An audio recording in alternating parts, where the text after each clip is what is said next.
Welcome to Pop Screen, part of the Geek Show podcast network. We are the Geek Show's podcast dedicated to the good, the bad and the bizarre of movies, either starring, about or by pop stars. No, the podcast covers such a broad range of musical and cinematic genres, from country and western to hip-hop, from documentaries to science fiction. I'm Graham Williamson. I'm a film critic for thegeekshow.co.uk and the British horror website horrified.com. And this week I've been joined by...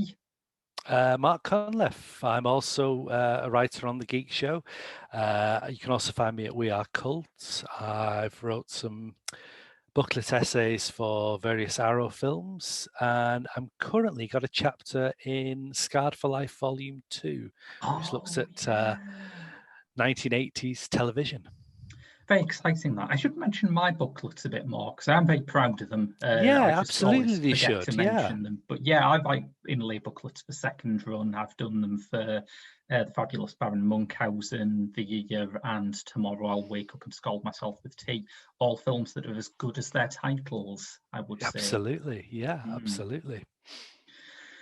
But for now, let us go back to the late 70s, where among the very, very, very, very many things that the British punk movement of the day was opposed to was the notion that their scene was being commodified or exploited by outsiders who didn't really understand it.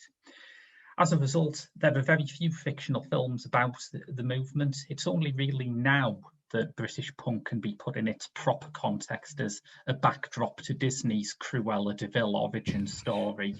But at the time, only one major British filmmaker got to make a movie about punk as it happened. He was Derek Jarman, and this is his tie. Oh, I was wondering why you were wearing a tie. Did you think it was just like a post-punk thing? I just thought you were, just I don't know, actually. Yeah, I just thought you were, yeah. I was going to say, tie, looking very formal. How have you got Derek Jarman's tie? I am not entirely sure this story stands up to scrutiny, but a friend of mine worked in a shop that, it wasn't an antiques shop, but it dealt with some rarities and collectibles and first editions and things. And someone once delivered a package from a friend or a relative who died, and it had some quite sort of personal correspondence between them and Jarman. So obviously that went on sale as a collectible, but it also had this tie. And although it's possible, I guess, that the guy's tie just fell in the box while it was all being parcelled up, there is obviously a part of me that absolutely wants to believe that I own Derek Jarman's tie. Always go with the legend. Yeah, print the legend, as John Ford would say. But yeah, definitely Derek Jarman's tie. Definitely. Yeah, absolutely. Wow. No, this is Derek Jarman, and we are reviewing his 1978 film Jubilee, which I think is the only film in cinema history to inspire a response T-shirt. Yes, Vivienne Westwood's horrible critique. Yeah. That'll learn him. Horrible, homophobic. I haven't actually read the thing. I've seen pictures of it online, but it is such it just looks like that guy who lives in one of the poorest streets of your town and puts boards outside his house explaining how, the American government's stealing his thoughts. It looks like that, but on a T-shirt. It's this loser length post of tiny, tiny text. So yeah. I do not know exactly what Westwood's objections were. She sort of calls him I think it's a gay public school boy jerking off at titillation or something like that. Well, I can see why the owner of sex would be so opposed to titillation, yes. Yeah. I think she was more opposed to the fact that he took away Jordan, really. I think that was her a real criticism of the film. but maybe we're getting ahead of ourselves.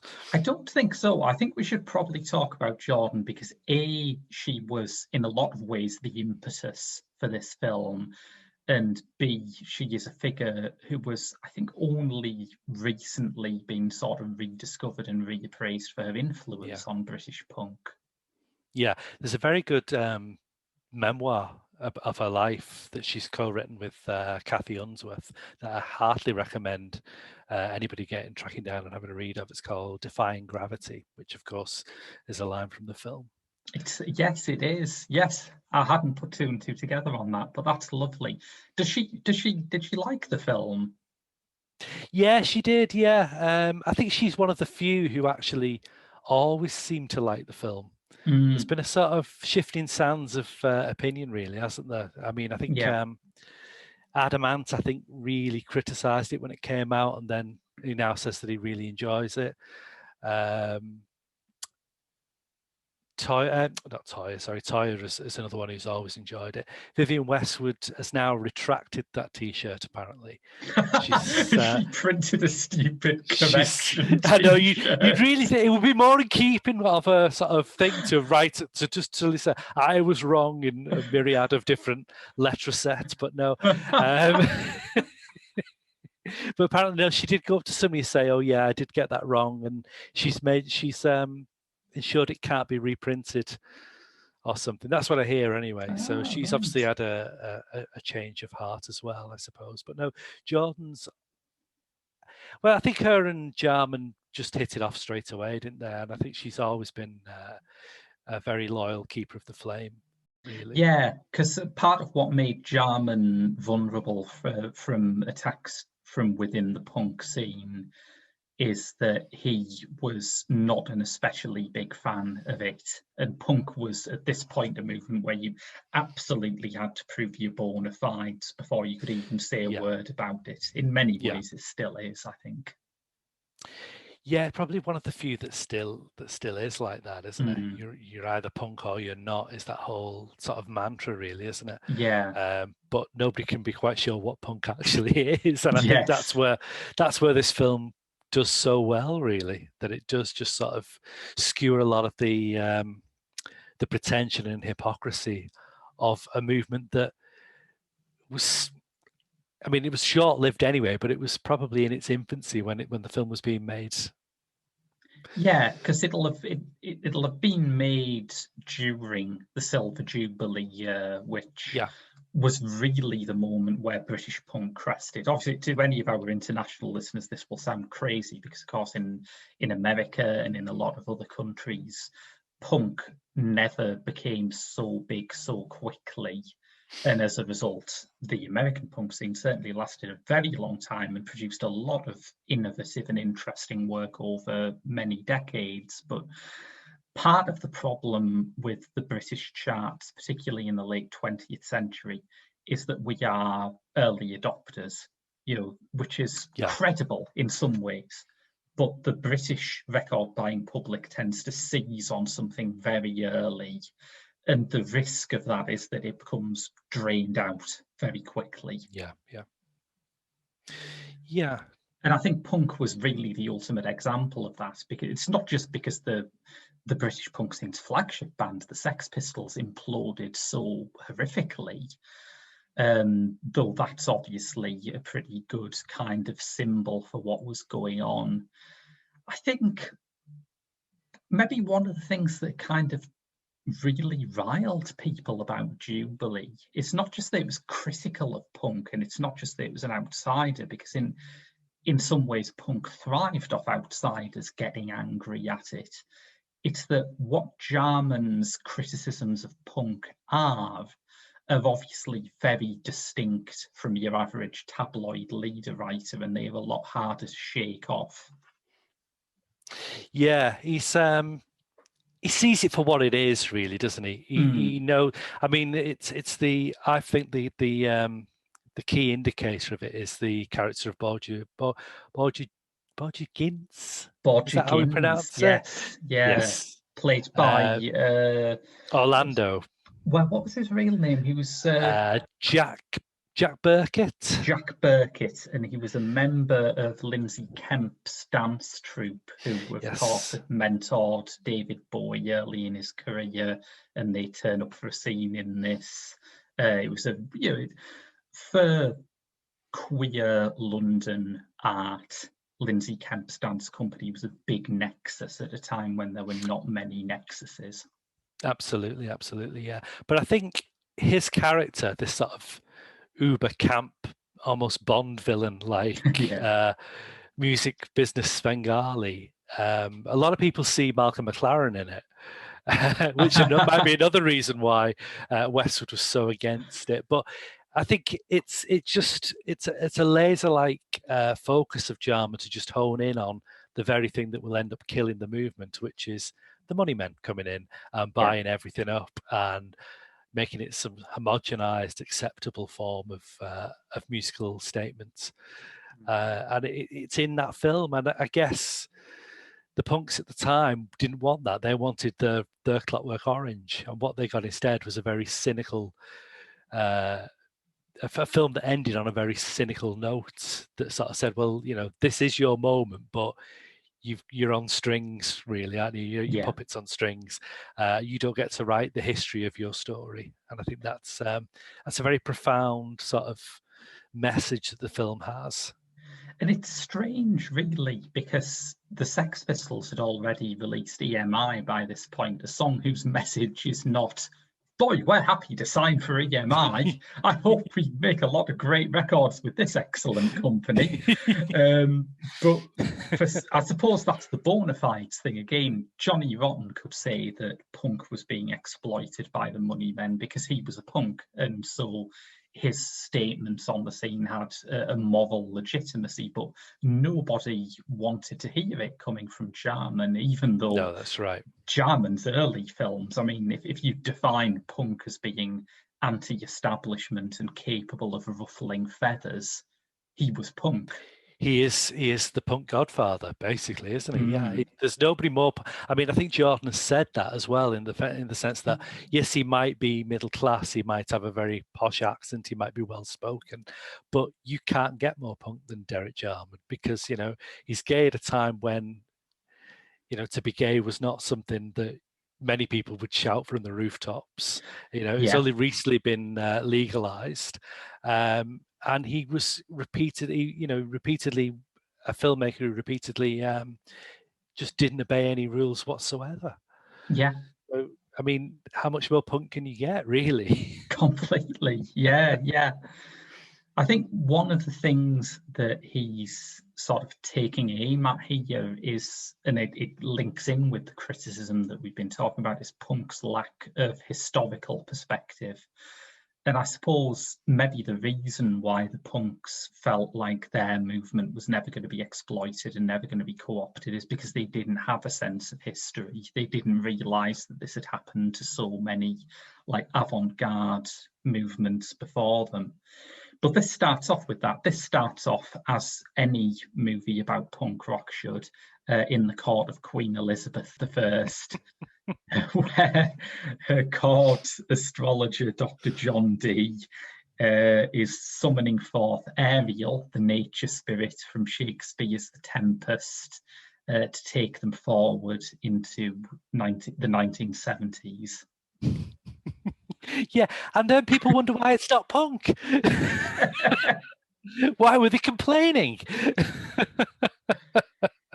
No, I guess it's like what you just said then, they had no sense of history.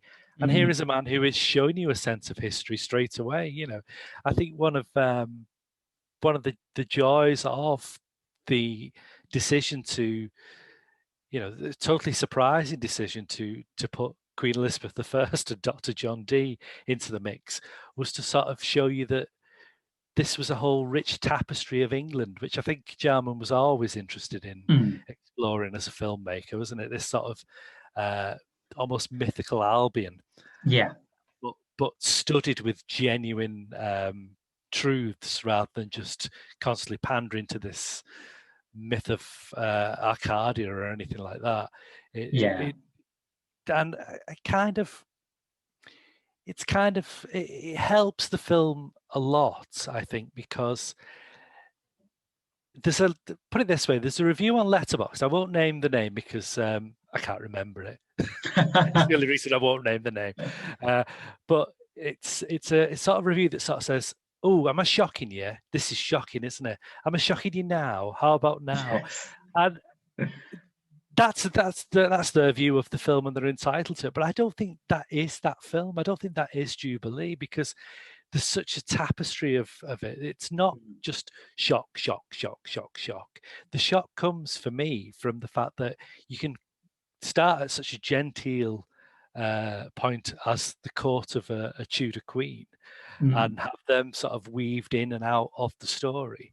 And it's those quieter moments followed by the anarchy on the streets of London that I think does give it a tremendous value and currency of shock, rather than just one after the other sort of juvenile shock tactics. And I think when it does try to shock you, and there are things in it that are obviously very confrontational, but the way they are filmed is very different to a filmmaker like, say, Larry Clark, who I think is just interested in shock tactics. Yeah. That when you have this pivotal scene where Queen Elizabeth II is killed in a botched mugging, the strange thing about that scene is that it is really pastoral and eerie. It's like pastoral, that's the word I'm looking for. Yeah, if you wanted to film that scene to shock, and it's, a shocking concept, there are hundreds of ways that you could milk the shock value out of it better than that. But as it is, it ties in with a part of Jarman's work that is gaining more focus now, which is that he is very interested in edgelands and gardens and nature in a way that is very contemporary. Yes, very much so. Yeah. But pastoral is definitely the word I was looking for then when I was sort of coming up with genteel and sort of thing. But yeah, I mean, I remember first watching this as a teenager, and I don't think I got that it was the Queen at first. Yeah, that is the one bit where he sort of hedges his bets, isn't it? It's a woman lying on the floor, and I guess she's dressed in a way that at the time people would think, oh, that looks like the Queen. But now, of course, the Queen is so much older that it doesn't quite. It's the Brenda stereotype of the Queen, isn't it? Yeah. And it's shot entirely from the back. They've not done that where they get the lookalike who appeared in all those film and TV shows who didn't really look like the Queen anyway.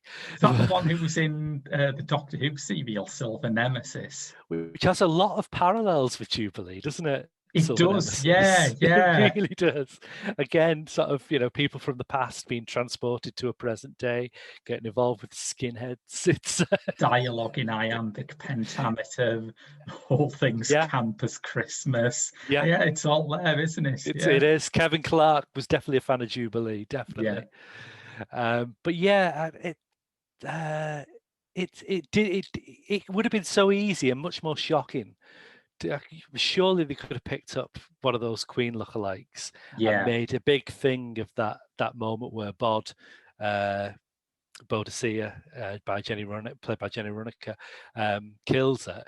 But it's all shot from a distance. You don't see anything. She's basically, after that, she's just lying on the floor, and a child picks up a sort of diamond and looks through it. Doesn't he? Looks through it, brings it up close to his eye, and looks through it, and that's it. Then the next shot is Bod's in the back home with the crown on her head, and I think it's only then that I sussed, oh, that was supposed to be the Queen. Yeah. Speaking of things that I should have sussed before, how have I only worked out that Bod's name is an allusion to Bodicea? Bodicea, yeah. There's also Mad, Toyah Wilcox's. I can't remember now, but it's short for one of the people that Dr. D would commune with, I believe. Yeah. Oh, right, spirits. Because we should mention that John Dee is a real person and one of the strangest figures in British history in many ways. Played by one of the strangest figures in British history in many ways. Yes. The only man who is now probably featured, I don't know, he might be the only person Oh no, because there's Ringo Starr as well. I was going to say he might be the only person to feature on pop screen twice now, because he's also in the Spice World movie, isn't he? You He can't get is. two more different films than Spice World and Jubilee. You really can't, no. Although the idea, if only in 1997 we could have had the Spice Girls killing Elizabeth I. Well, Elizabeth II, I should say. Derek Jarman's Spice World would have been absolutely incredible. I think we can all agree on that. Well, yeah, we mean, of course, Richard O'Brien. Richard O'Brien, thank you. Yes. And it's funny, isn't it? Because this is only a couple of years after the Rocky Horror Picture Show came out. And that was, a studio-backed thing with pretty generous budget. But here, a couple of years afterwards, you've got O'Brien, you've got Nell Campbell, another of the Rocky Horror cast, as Crabs. There's a sense that the two phenomena have not separated as much as they will in the future. Like today, Rocky Horror is almost like a sort of a beloved pantomime, really, isn't it? It's the cuddly, safe face of sexual transgression. And Jubilee just has not had the edge took off it at all. No, that's right. Yeah, I hadn't thought of that. Yeah, there's a coziness to Rocky Horror now, isn't it? I mean, it's a thing that when I was growing up in the 90s, you watched Rocky Horror high school, and it was still like a transgressive act. Yeah, I've watched Rocky Horror last night. Whereas Jubilee is probably still a bit of a transgressive act, or it certainly has a cachet still surrounding it that has got, as you say, it's still edgy. It's not been softened. It's not been tamed by nostalgia. Yeah. I think maybe part of that is because the film has not been seen widely enough to become over familiar. True. But I do think there are still things in it that would jar with a modern audience today, like the presentation of Sphinx and Angel, the two incestuous brothers. Yeah. Which is like a mile away from anything I can imagine being in even an art house film now. True. And very well played as well by Karl Johnson and Ian Charleson. Yeah. Chariots of Fire. A world away from Chariots of Fire, isn't it? Playing Angel. Yeah, in many ways, Ian Charleson's later career offered him few opportunities to say dialogue like, "You clammy slag, you've sat on the KY with your fat ass." And she does have a fat ass, Toyah, doesn't she, in this film? I speak as somebody who likes fat asses, but I mean, that is a fat ass. In the boiler suit later on, that is a fat ass. She looks cherubic, Toyah Wilcox, in this, and I think it's such a clever piece of casting because her role in it is that she's the violent one. I mean, even Bod, who kills the Queen, is like is many rungs on the level of psychosis beneath mad. But I think it would be the clues in the name, isn't it? Yeah. The parents doomed her with that one, really, didn't they? Well, yeah, weirdly, one of the things that I find, again, why I can't buy people say, oh, it's just a shock value film, is when they eventually do, I mean, we're jumping out of ourselves, but in a tit for tat revenge, once Sphinx and Angel and the kid played by Adamant are murdered, Mad and Jordan's amyl nitrates go and stalk a special branch police officer and castrate him in the street. And considering Mad has been... This is like you saying it's not just shock tactics, right? This is your argument for that. Yeah, this is... I'm getting there. Trust me, I'm getting there. And but the point is, for the whole of the film, Mad's been built up as this complete loose cannon with no morals whatsoever, finds delight in any form of violence, yet she breaks down crying after she's murdered the policeman. And it's a wonderful bit of acting from both women, really. I think obviously it's Toyah's big moment because she gets to cry and she's sort of like And it's the moment that kind of slapping cracks her character open. cracks her character open, exactly. She's slapping away at the cop as well. But I like what Jordan does, which is he just sort of stands back, and just sort of looks utterly spent by the whole thing, and then sort of retreats away from it to just go and sort of have a moment by herself. Yeah, which I think is really interesting.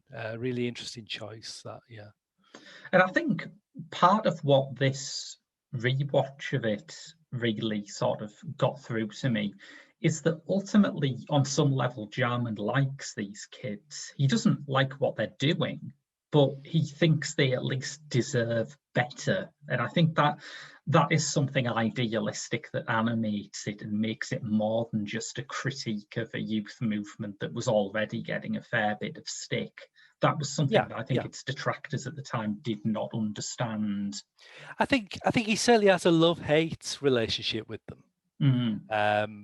But he's kind of saying, look, these kids aren't beyond help. They're not lost. They're not the Myra Hindleys that Amyl Nitrate believes to be a childhood heroine. Again, that's a shock comment. When I was at school, Myra Hindley was my heroine. That's a shock comment, but that's also quite a sharp piece of observation, because around the same time that this happened, you had a very short-lived band called the Moors Murderers, which featured, they all had like bags over their heads, and that was one of their gimmicks. But it had Chrissy Hynde and Steve Strange and Sue Catwoman, who was also like one of these kind of fashion leaders of the punk movement alongside Jordan. Yeah.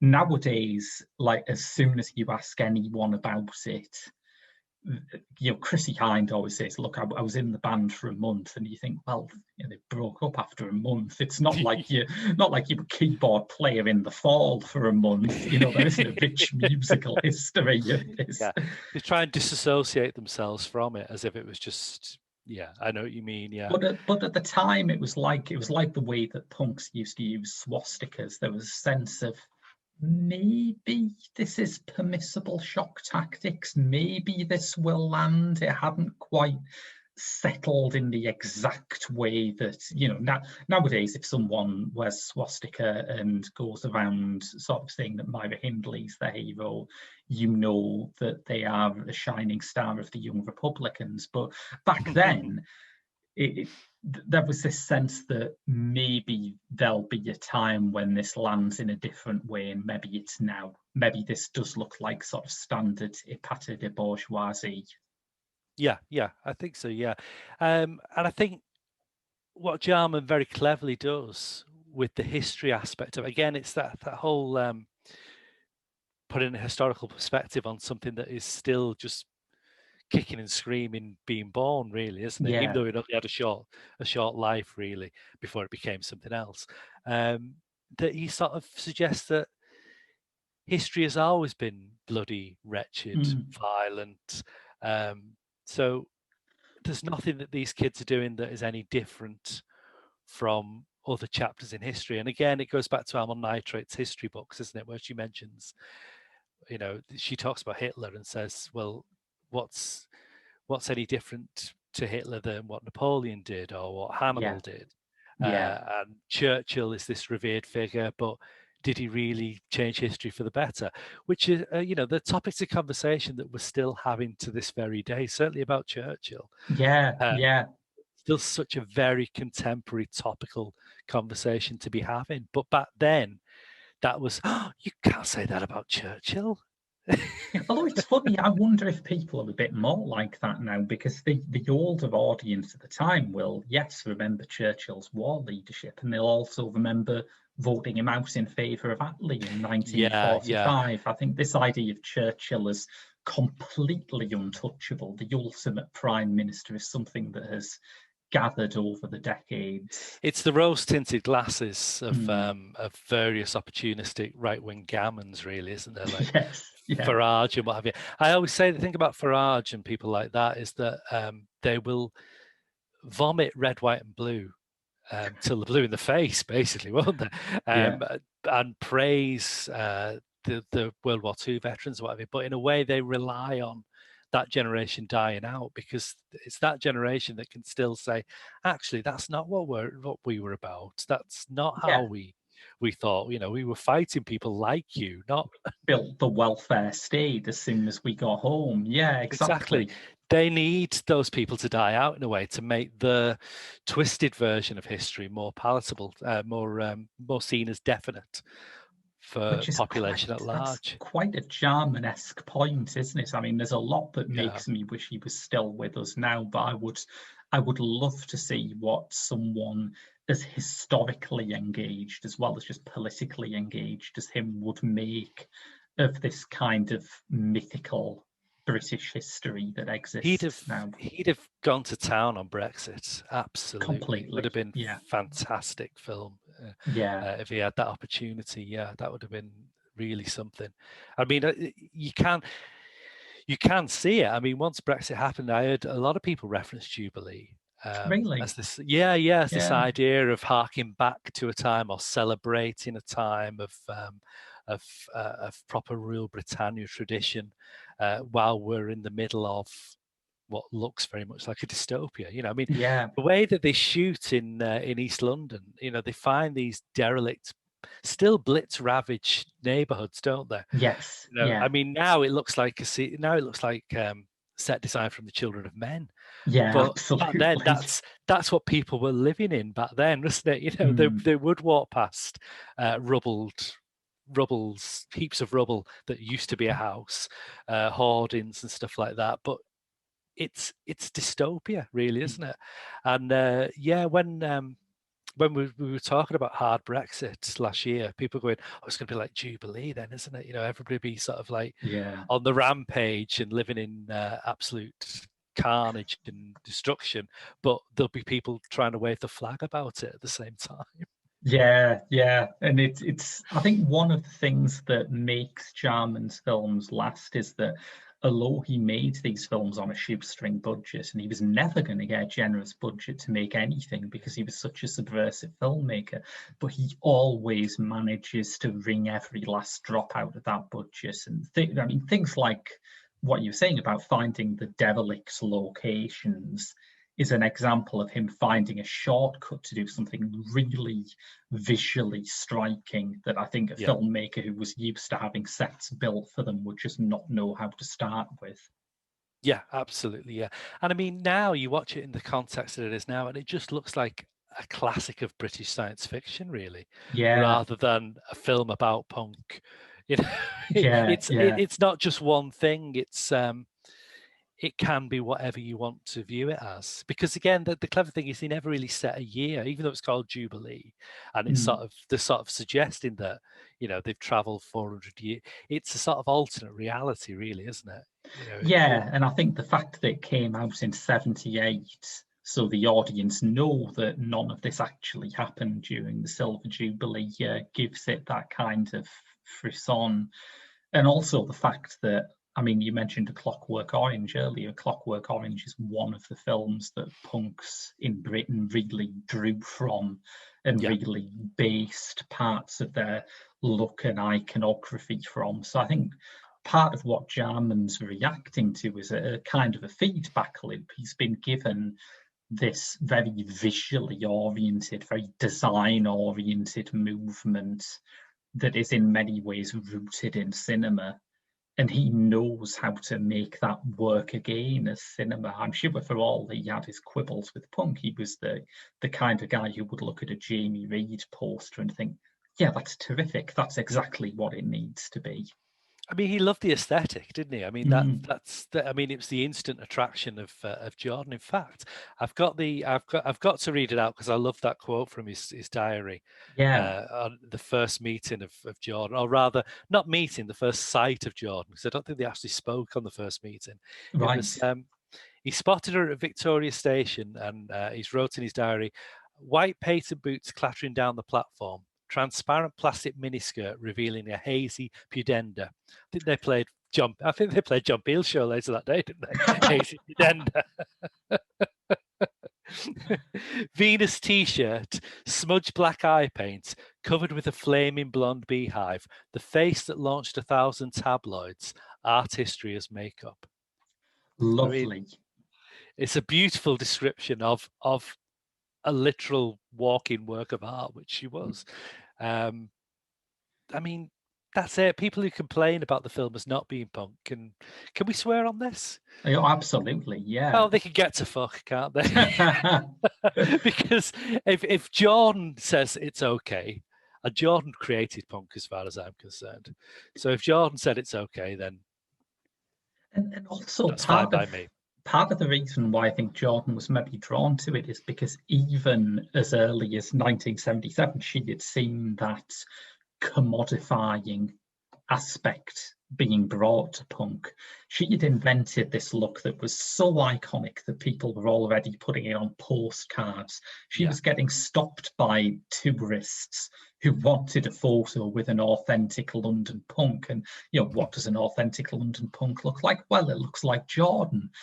She was seeing how this movement was already being reduced to the base saleable element. So of course she reacted enthusiastically when someone came to her with a script that is about that. And it's also, I think we have to stress this because maybe we haven't enough yet, it's also really fucking funny. It's a very funny script. Yeah, it's a very funny script. I always find, the Super 8 film that's in the middle, well, not the middle, it's quite early on, isn't it? Of Jordan, it's called Jordan's Dance, in it, where she's doing a ballet dance around flaming rubble on, I think is it Butler's Wharf? I'm not sure. There's a there's a thing in it that fascinates me, terrifies me, and finds utterly hilarious, and that's the naked guy in the face mask of Michelangelo's David. Yeah, because that will never not look odd in a really unsettling kind of, oh, that's weird. He's just sort of stood there completely starkers with one hand on his hip, watching her dance around the flames, but it's a giant fucking David head. It does have a sort of Vic Reeves big night out quality to it. I see that, and it's something that I instantly find odd, weird, and disorientating. But then I find utterly hilarious because of Vic Reeves. Yeah. But I think the script too is just cracking line after cracking line. I love when Krabs asked the kid, the Adamant character, what he does, and he goes, nothing, I'm a musician. It's brilliant. It is just a very funny, but it's like that. I think it might, for some people, it might take a few goes to watch to think, am I supposed to find this funny? Or am I supposed to find this utterly shocking? When really you can find both things in it.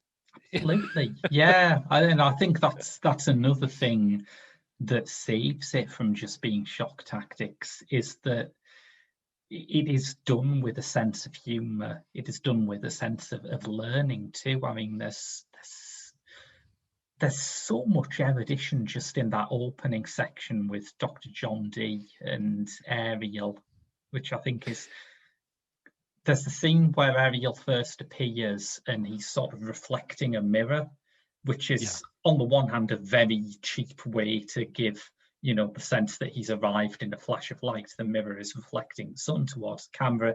In between flashes of light, Ariel appears, but it's also basically scrying. It's the technique that Dee and other mystics of that age used, where they would look into a glass and they would flick it back and forth so that the sun flickered in and out of their eyes, and they would use it to induce visions. Yeah. It's a very knowledgeable film in that respect, isn't it? This is not a man who has not done his homework or has just happened upon these things. He knows exactly what he's doing when he's putting things like that together. And it's such a well presented, like you say, you wouldn't think it had a low budget. Like it's just a mirror in the camera, but it doesn't matter. It looks fantastic. Absolutely. Yeah. Ariel's got those black eyes, hasn't he? Which look like ping pong balls, sort of painted black, and they probably are really plated black and sort of wedged under his eyeball. But it doesn't matter because it looks incredible. Mm. And I think It's- Jarman is very good at encoding the meaning of his films into things like set design and costumes and props, so that even when it is just a scene of, bored Madden crabs lying around talking crap and giving each other like temporary tattoos or something. And there's a lot of scenes like that. There's a lot of scenes like that. But there is always something in it that sort of feeds into the film's larger themes, even if it's just a bit of graffiti on the wall behind them, or there's an early scene with Mad like sat in front of a poster, which is just it's probably like a Mirror or something, a tabloid headline about one of the Sex Pistols being stabbed. Yes, I noticed that. I watched it again last night and I noticed that, and I wasn't sure if I'd spotted it before. But yeah, that's an interesting one. Yeah. And there's also Angel and Sphinx are reading a newspaper, and it's something like victim of the pickets or something, as if there's sort of gun-toting trade unionists out there, which would be an ideal world for me, really. I saw that and I wondered about it. I couldn't quite sort of get a handle on that. But yeah, you're right. It is meant to be like some sort of propaganda sheet, isn't it? Yeah. Yeah, you imagine it's the sort of thing that would, be the headline of the day. And it's, like you say, it's not technically 1977, but it's for a late 70s audience. So they're going to think of the Winter of Discontent and things like that. That's all wrapped up in there. They can all read into those sort of things. I said this on Director's Glossary about John Waters' films, and I think it also applies to Derek Jarman's films, that I am bitterly disappointed when an actor in a Derek Jarman film turns out to be just an actor, rather than, in the case of Hermione Demarine, who plays Chaos, a former reporter for the International Times who briefly worked as a tightrope walker. Yeah. There are some great sort of characters that are just seemingly plucked out of thin air or out of this weird climate that Jarman sort of assembled around him, really. But I love the ex-soldier with his garden gnomes. I think he's Max, my favourite cameo. Yeah, Max is brilliant, and it's in a way it's a callback to the same sort of character that the actor played in Sebastian as well. Because I'm sure he's called Max in Sebastian, and he's the one with the syphilitic nose in Sebastian, and it is that kind of battle-hardened squaddy, but then suddenly this huge soft side that he's just giving it all up, and he's there with his garden gnomes and his flowers and bingo on a night. But there's something about the fact that he's Scouse as well just sets it off for me. You coming down the bingo tonight, lads? You can weirdly believe him as Scouse, can't you? There's something especially Scouse about this former soldier tending to his garden gnome collection. Well, he reminds me a bit of it's the Scouse thing, not the character, just the Scouse thing of the guy in Ideal that Alfie Joey played, the Scouse who's obsessed with his allotment, isn't he? It's that guy, isn't it? Gotta go and get some chat.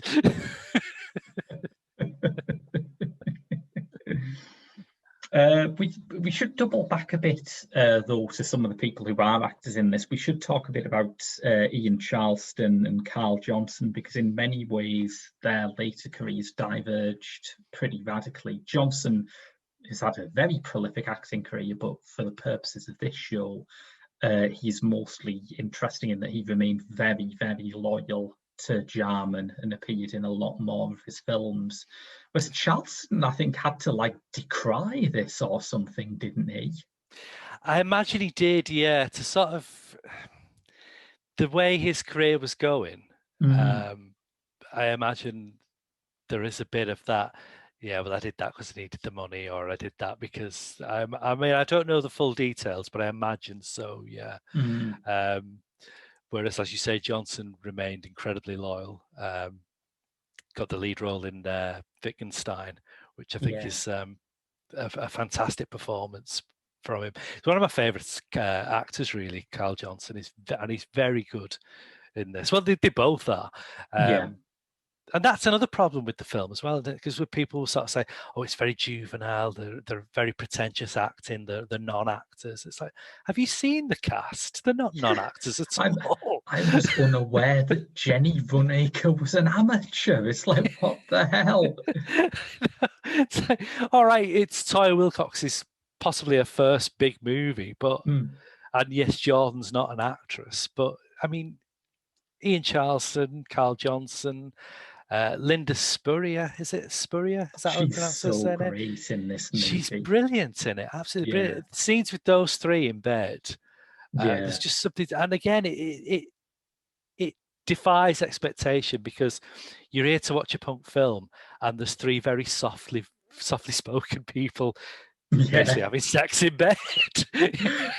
I think there is a part of those scenes where you almost forget that you were watching an incestuous bisexual threesome, and the whole thing just has a kind of cozy sitcom air to it.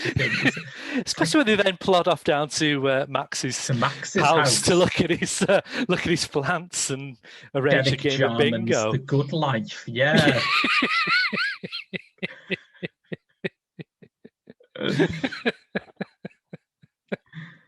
That's good. Yeah, Runacre, I think, is fantastic in this, and I think she in general does not get the plaudit she deserves, because every now and then there is an actor where, like Terence Stamp in the 60s, I would say is my ultimate example, where part of you just wants to applaud them for working with every interesting director of their era. Yeah. Runacre has worked with Jarman, Antonioni, Cassavetes, Pasolini, Rooke, Tony Richardson, and it's not all Tony stuff. She can do a good genre director too. Freddie Francis, yeah, and she's also in The Final Program with John Finch. I don't know that. Oh, it's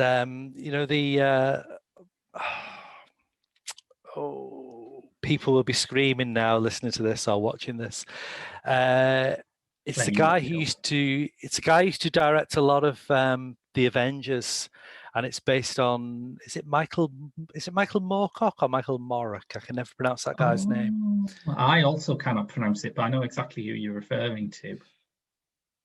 That's a wonderfully strange. So Robert somebody is the director. He did the Avengers. He did a lot of Avengers episodes and The Abominable Dr. Phibes.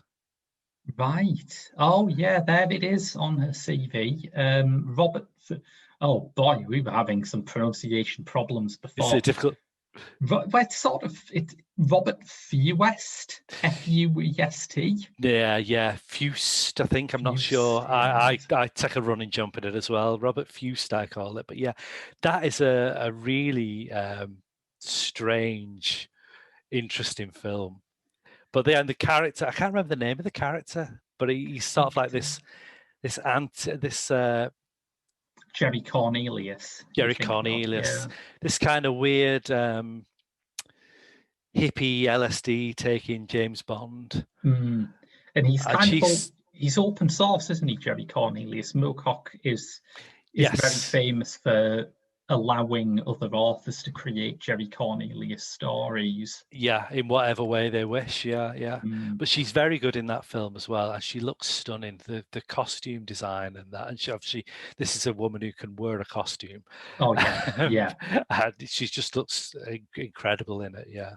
She kept reminding me, looks-wise, I kept thinking of Keeley Hawes in this, particularly as Bod. She really looked like Keeley Hawes to me. Well, there's that kind of loose-limbed adolescent androgyny, I guess, isn't there? Good way of putting it. That maybe brings in that, and the fact that she is wearing like power suits. Power suits. Yeah. It's got a bit of her Line of Duty kind of ashes to ashes wardrobe. Yeah. Definitely. Yeah. No, I think it's a really great film. I think it's flawed, but I don't know how you could take the flaws out without making it substantially less interesting. That's right. Yeah. I mean, it's one of those films that I don't think there is another way of doing it. You're right. I don't think there's, and I think it's almost like a Jenga. You don't want to take anything out because it'll just collapse upon itself, really. There are some bits that you do sit back and think, well, was that required? But even those bits have something to say about either the movement itself, society as a whole at the time, or whatever Jarman's trying to say about this yearning for a loss of English identity that perhaps never existed anyway. There's always something going on there. And it's a film that spectacularly shows its own workings as well for you, in that there's a great scene early on in the derelict streets where somebody has just graffitied postmodern. Yes. That was like the one bit where I thought that is maybe a bit on the nose. That it is literally show your workings out here. It's like it's like an A-level exam paper, isn't it? Of how would you make a punk film about punk that has only really existed for the past 12 months? Show your workings out here. But it is one of those films, and one of those films that when they come off, I love, where every single detail of it, even if it's just, as you say, a piece of graffiti in the background, can be sort of unpicked and traced back to some wider web of meaning. It's a very Alan Moore-ish film, isn't it? And I'm not just saying that because John Dee's there.